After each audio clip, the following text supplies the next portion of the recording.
449வது புத்தக கண்காட்சி. என்னுடைய ஒரு 15வது ஆண்டு தொடக்கம் வந்துருச்சு. நிறைய ஸ்டால்கள் பார்க்குறேன். நிறைய புதிய புதிய மதிப்பாளர்கள், நிறைய ஆளுமைகள் வந்து என்ன செய்கிறாங்க, பங்கெடுக்கிறாங்க. சென்னை புத்தக கண்காட்சின்றது தமிழ்நாட்டில் உலகளவிய அளவில் பேசப்படக்கூடிய மிகப்பெரிய புத்தக கண்காட்சி. தலைப்புகளும் சரி, அதை எடுத்துக்கொள்ளக்கூடிய விஷயங்களும் சரி, பெரிய அளவில் ஒரு பாதிக்கப்படக்கூடிய விஷயம்.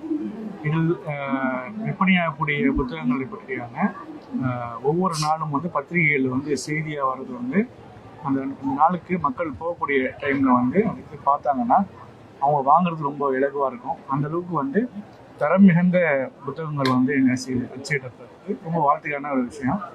தமிழ் சமூகத்திலையும் சரி, இஸ்லாமிய சமூகத்திலையும் சரி, வாசிப்பு மிக குறைந்து வரக்கூடிய காலகட்டத்தில் இந்த மாதிரியான ஒரு காட்சிகள், புத்தக கண்காட்சிகள் நடத்துவது மூலமாக பல்வேறுபட்ட மக்களுக்கும் இன்னும் வாசிப்பு என்ன செய்யலாம், அதிகரித்து கொண்டு சேர்க்கறதுக்கு ஒரு காரணமாக அமையும் அப்படின்னு நான் பார்க்குறேன். இவங்களும் பபாசி நிறுவனமும் சரி நிறைய வந்து முன்னெடுப்புகள் செய்கிறாங்க. வாசிப்புகளுக்கும் அரசும் வந்து நிறைய முன்னெடுப்பு மாவட்டந்தோறும் வந்து புத்தக காட்சியில் நடக்கிறதுன்னு சொன்னால் மிகப்பெரிய ஒரு சிறந்த ஏற்பாடு தான். அதெல்லாம் அது மிகப்பெரிய ஒரு பாராட்டக்கூடிய விஷயம் தான். சென்னை புத்தக கண்காட்சி வந்து அதுலேயும் சரி மிக முக்கியமான ஒரு பொறுப்பு மிகுந்த ஒரு கண்காட்சியை பார்க்குறேன். இப்போ நீங்கள் நம்ம ஐஎஃப்டிக்காரங்க வந்திருக்கிறீங்க. உங்களுக்கு ஐஎஃப்டியோட தொடர்பு எப்போலேருந்து ஆரம்பிச்சிச்சு? ஐஎஃப்டி புத்தகங்கள் நீங்கள் விரும்பி ரசித்த புத்தகங்கள் அப்படின்னா என்னென்ன சொல்லுவீங்க? ஐஎஃப்டி வந்து எனக்கு ஒரு 20 வருடமாக இருக்குது. ஐஎஃப்டியில் வந்து எனக்கு தஃஹீமுல் குர்ஆன், மௌலானா மௌதூதியினுடைய கிதாப்கள் வந்து எனக்கு ரொம்ப பிடித்தமான கிதாப். அவருடைய சென்னை பேருரை அதே போல் வந்து பிக்குகள் சொன்னான். அதனுடைய பாகம் வந்து வெளியிட்ட உடனே வந்து அன்னைக்கு இருந்த முதலெல்லாம் போட்டு வாங்கணும், படிக்கணும் அப்படின்னு ஆசைப்பட்டிருந்தேன். ரொம்ப ஒரு நூகு மகளிரி நம்ம கேபிஎஸ் டாக்டர் கேபிஎஸ் இவங்களாம் வந்து மானுட வசந்தம் போன்ற நிகழ்ச்சிகள் இருந்து நம்ம பார்த்துக்கிட்டு வந்ததுனால இப்போ அவங்களாம் ரொம்ப பிரியப்பட்ட நபர்லாம் நாங்கள். அவரை சமரசத்துடைய இதழை படிக்க ஆரம்பிச்சது வந்து சையத் சுல்தான் சாப், அப்புறம் அந்த அமீன் அண்ணன், இப்போ நூகு மகளிர் சாப், இவங்களாம் ரொம்ப நம்ம வந்து ரொம்ப சிக்கல் சாப் எல்லாம் ரொம்ப பழக்கமான நபர்களாக பிரியத்துக்குரிய நபராக மாறிட்டாங்க. வருடம் வந்து ஐஎஃப்டியினுடைய தொடர்பு வந்து வெறும் நூல் கண்காட்சி மட்டும் இல்லாமல் வாய்ப்பு கிடைத்தா அவங்களுடைய அரங்கத்திலேயே அவங்களுடைய நிறுவனங்களை போய் சந்திக்கக்கூடிய அளவுக்கு மாறி இருக்குது. அல்ஹம்துலில்லாஹ். நிறைய புத்தகங்கள் வந்து இன்றைய காலகட்டத்தில் இருக்கிற மாதிரியே கொண்டு வந்துருக்குறாங்க. குறிப்பாக வந்து மௌதூதியினுடைய சாஹிப்புடைய புத்தகங்கள் வந்து இன்னைக்குள்ள சூழ்நிலையில் இன்னும் பரவலாக்கப்படணும் அப்படின்றது நான் நினைக்கிறேன்.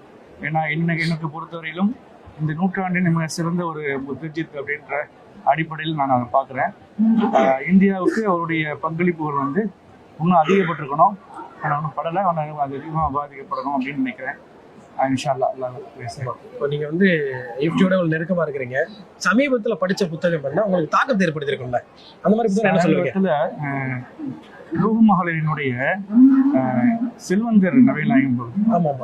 அதே போல் வந்து அதே உமர், நாகரிகத்தின் தந்தை உமர். இப்போ இது 2 புத்தகம் வந்து நான் வெளியிட்ட உடனே வந்து நான் வாங்கி படிக்க ஆரம்பிச்சிட்டேன். அப்புறம் சென்னையினுடைய கன்னிமரா லைப்ரரியில் வந்து நான் காட்சி வழங்கி இருந்ததுங்க. அதை ஃபோட்டோ எடுத்து நான் நூகு மகளிருக்கு வந்து அனுப்பினேன். உங்களுடைய புத்தகம் வந்து கண்காட்சியில் சென்னை கன்னிமரா லைப்ரரியில் உங்களுக்கு இருக்குது அப்படின்னு. அப்போ அந்தளவுக்கு வந்து இந்த புத்தகம் வந்து லைப்ரரியில் வைக்கிற அளவுக்கான ஒரு மிக சிறந்த ஒரு அங்கீகாரம் வந்து இருக்குது. சிறந்த ஒரு புத்தகமாக இருக்குது. எழுத்து நடைகளும் அருமையான எழுத்து நடைகள் அதுவுமே பார்க்குறேன்.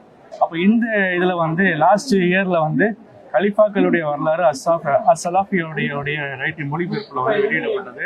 மிக சிறந்த ஒரு பங்களிப்பு இல்லைங்களா? அதே போல் அது நீட்சியாக வந்து ஹசன் ஹுசைன் மற்றும் யாருமே தமிழ்நாட்டில் வந்து இந்திய அளவில் பெருசாக எடுத்து ஏம்பாத ஒரு தலைப்பு வந்து 2ஆம் உமர் சொல்லக்கூடிய அப்துல் ஹதீஸ் ரஹ்மத்துல்லாஹி அலைஹி வரலாறு. அவர் அந்த காலத்தில் வந்து மிக சிறந்த ஒரு முஜத்திதர்.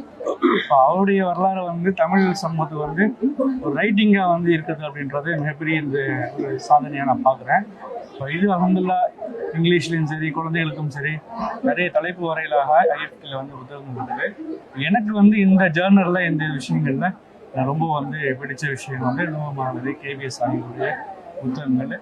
நான் விரும்பி கேட்குறது என்னன்னு சொன்னால், இன்றைய நேரத்தில் வந்து வரக்கூடிய இந்த கண்காட்சி வரக்கூடிய நபர்கள் வந்து நூகு மகளிர் சாஹிப்பினுடைய புத்தகங்களில் இந்த கலிஃபாக்களின் வரலாறும் ஹசன் ஹுசைன் அலிலான வரலாறும் அதே போல வந்து இரண்டாம் அப்துல் ஹதீஸ் இரண்டாம் உமர் அவருடைய வரலாறையும் படிக்கின்றதை நான் வேண்டி கேட்டுக்கொள்கிறேன். இன்ஷா அல்லாஹ்.